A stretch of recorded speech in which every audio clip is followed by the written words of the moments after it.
19th October 2021, Tuesday. The Hindu Editorial. Slippery slopes. To face heavy monsoon, states must preserve the integrity of rivers and mountains. Even as the southwest monsoon retreats along parts of northern Karnataka, Telangana, Odisha, Bengal, and the northeastern states in October, it is leaving a trail of destruction in several districts.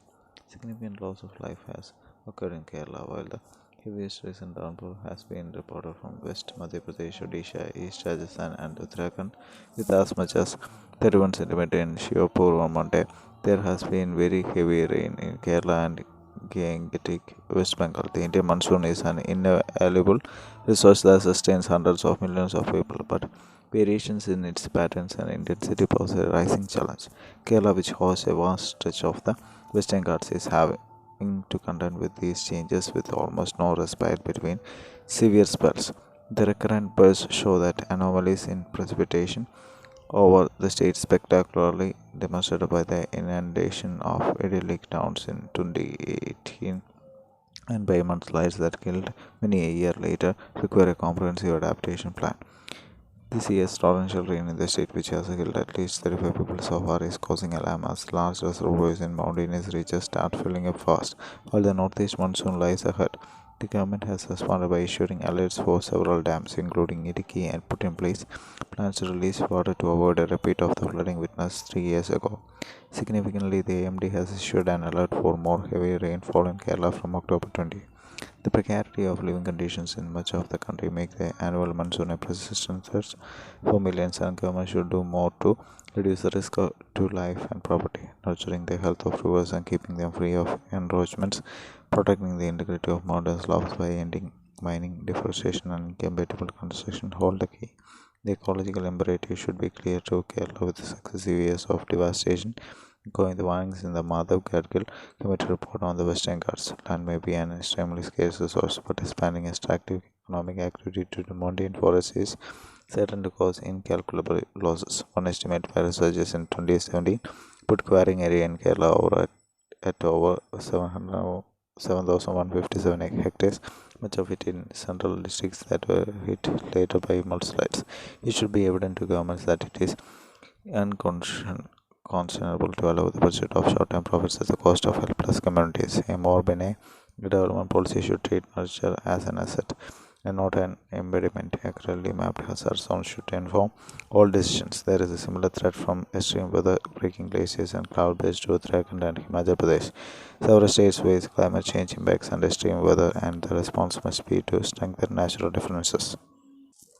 Greenfield hopes the rebound in investments past pre-pandemic levels must be nurtured. The ebbing of the second wave of the pandemic, accompanied by the gradual lifting of restrictions across states, have not only spurred an improvement in several economic indicators but also led to a much awaited investment revival. Data from investment monitoring from projects today reveal that investment commitments and indicators of actual capital expenditure on the ground recorded a more than robust sequential growth in the July-September quarter after an insipid quarter one. Even though the enhanced central government infrastructure spending is partly responsible, this uptick is surprising for another reason. The first half of 2021-22 has now seen fresh investments higher than the pre-COVID year of 2019-20, with private capital outlays up nearly 49% to 4.87 lakh crore. Whether or not this growth rate is sustained, the implementation of the PLI scheme to promote manufacturing investments in India is expected to spur more investments in textiles, pharma, electronics over the second half of this year and 2022-23. Critics may call it a retro-style import substitution push, but if it manages to nudge a few investments away from Vietnam, Cambodia, and now Bangladesh at a time the world is looking to reduce its China dependence, this is worth the effort. Initial evidence suggests that some investors have been converted. Speedy implementation is, however, essential to ensure the expected gains accrue of the 13 sectors for which PLIs have been announced.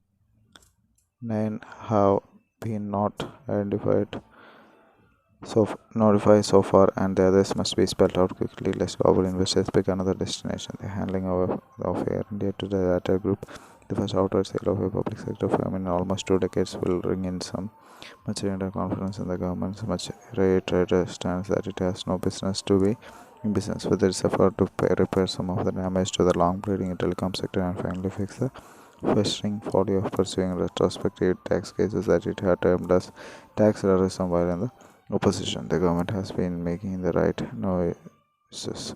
These decisions still have to be taken to their respective logical conclusions swiftly for an enduring shift in perceptions and outcomes on the ground. Moreover, as it seeks to seal economic partnership pacts or scale ties with key markets like the EU, the US, and the UK, India needs to also invest some of this energy into improving its image on key socio-economic parameters and the adherence to the rule of law while refraining from fresh mistakes and heavy-handed regulations like the much opposed draft norms for e-commerce. In a world where capital is increasingly influenced by environmental, social, and governance standards, these factors merit more policy attention as well.